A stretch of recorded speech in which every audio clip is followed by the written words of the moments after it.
Bien, continuamos con la explicación. Aquí, después de realizar esta explicación sobre cómo se organizaba la monarquía, nos encontraríamos pues con esta organización de la población de la península itálica. Bien, en el centro nos encontraríamos con el pueblo de los latinos, justo donde se encuentra Roma. Al norte estaría ocupada por los etruscos y al sur por esas colonias griegas, ¿vale? Por otra parte, aquí también tendríamos a estos 7 reyes que fueron los tradicionalmente aceptados como los reyes que gobernaron en la época de la monarquía de Roma, ¿vale? El siguiente punto va a ser la república. Esta república se va a establecer entre el año 509 a.C., es decir, el año en el que se destrona a Tarquinio el Soberbio, ya que, como dijimos previamente, este último rey, tomaba decisiones de una forma muy tiránica y sobre todo buscando su propio beneficio, lo que provocó la unión tanto de patricios como de plebeyos y por lo tanto fue destronado. Bien, con ese destronamiento comienza la siguiente etapa de la civilización romana que se caracteriza por ser una república, es decir, no está gobernada por una sola persona, sino que va a estar gobernada por una serie de organismos que van a tomar las decisiones, ¿vale? Eh, Bien, estos grupos que gobernaban la sociedad, la República Romana, desde luego debemos tener en cuenta que eran cargos electos, es decir, tenían que ser elegidos por el resto de instituciones que formaban parte de la política de esta República Romana. Bien, ¿qué es lo que ocurre? Generalmente siempre el poder se va a quedar, por lo menos en un primer momento, en manos de los personajes más importantes, como en este caso eran los patricios. Bien, en cuanto a la sociedad, pues seguimos observando cómo esta sociedad seguía dividida entre patricios y plebeyos. Eso sí, nos vamos a encontrar con una serie de cambios. Conforme va avanzando el tiempo, vamos a ver cómo los plebeyos van a protestar por su situación tanto política como en cuanto al no tener todos los derechos que tenían los patricios y por lo tanto van a luchar por adquirir esos derechos.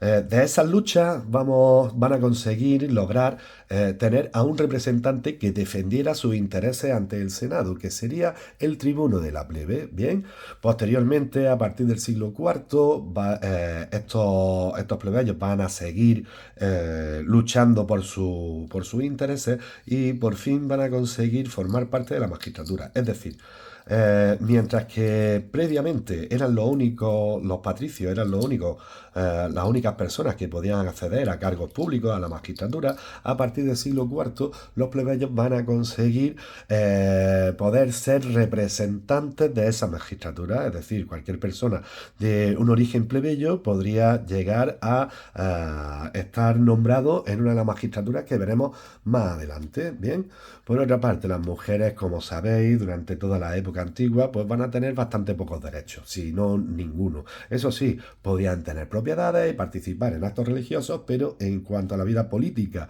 y en cuanto a los derechos, eran consideradas no ciudadanos. Bien.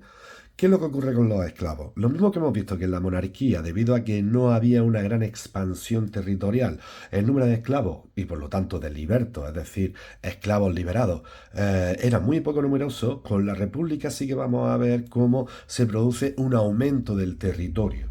Bien. Al producirse ese aumento del territorio, Roma va a ser capaz de conseguir más prisioneros de guerra y estos prisioneros de guerra posteriormente serían vendidos como esclavos. Por lo tanto, veremos cómo sí que van a aumentar el número total de esclavos, ¿vale? Cuando alguno de estos esclavos era liberado por sus dueños, pasaban a denominarse de otra forma, es decir, pasaban a denominarse o a llamarse libertos, ¿vale? Bien, aquí nos encontraríamos con el grupo de los ciudadanos. En realidad, los ciudadanos estarían compuestos tanto por patricios como por plebeyos.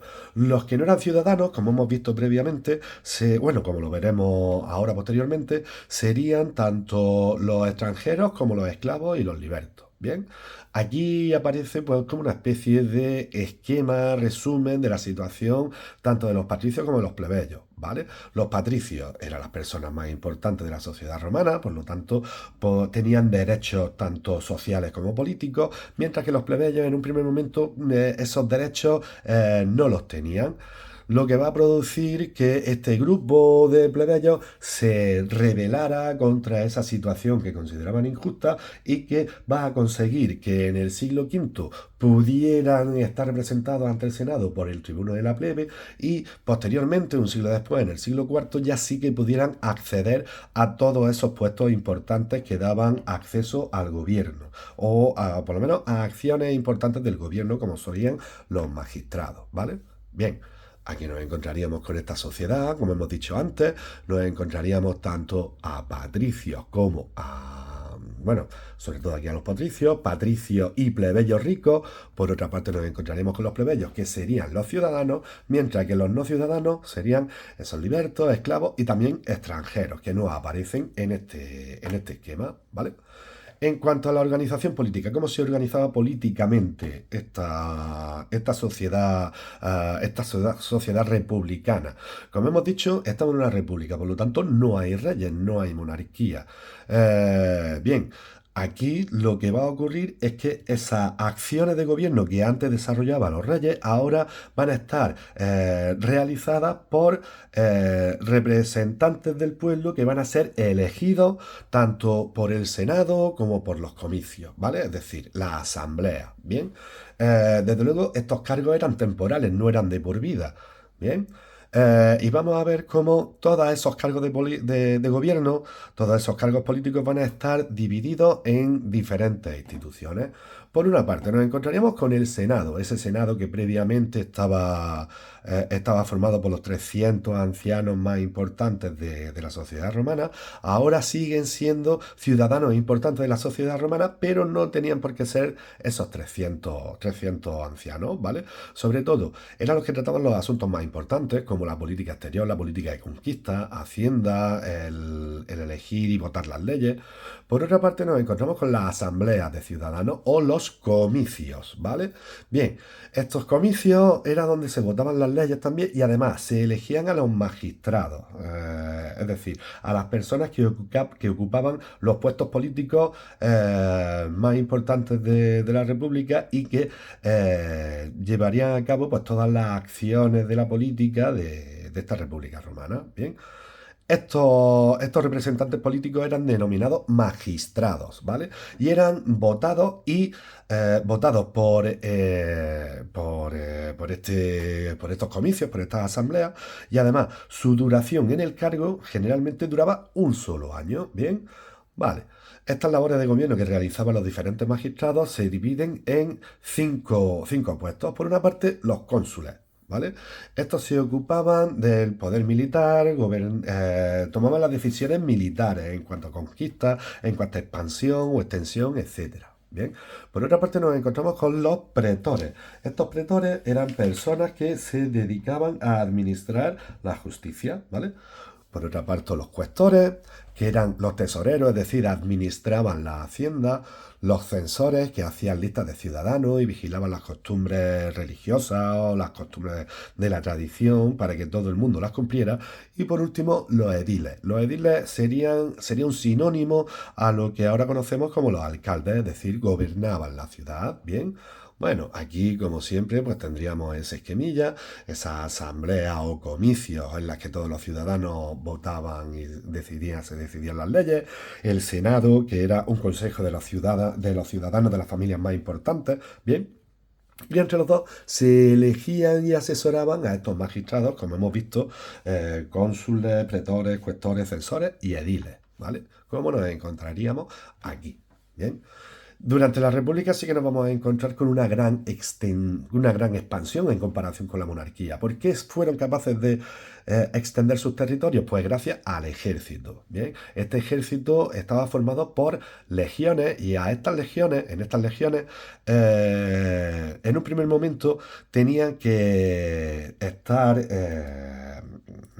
alistados pues todas las personas, todos los hombres, todos los ciudadanos jóvenes, ¿vale? y tenían que prestar sus servicios durante un tiempo. A partir del siglo II a.C., este ejército se vuelve profesional y a partir de aquí todos los soldados cobrarían un salario. ¿Bien? ¿Cómo se organiza el ejército romano? Como hemos dicho, mediante la legión. Bien, esta legión estaría formada por 5.000 soldados de infantería, es decir, 5.000 soldados a pie, 300 soldados de caballería y por otra parte tropas auxiliares. Esas tropas auxiliares serían las que formarían parte del ejército romano tras la conquista de los territorios donde estaban asentados estos soldados, ¿vale? Desde luego eran muy profesionales estos soldados, estos legionarios, porque realizaban entrenamiento prácticamente a lo largo de su vida y además usaban tanto máquinas de guerra como pueden ser catapultas, ballestas, etcétera, y además realizaban una serie de tácticas militares para resistir los ataques de sus enemigos, como la formación en flecha, la formación de tortuga o la protección en círculo.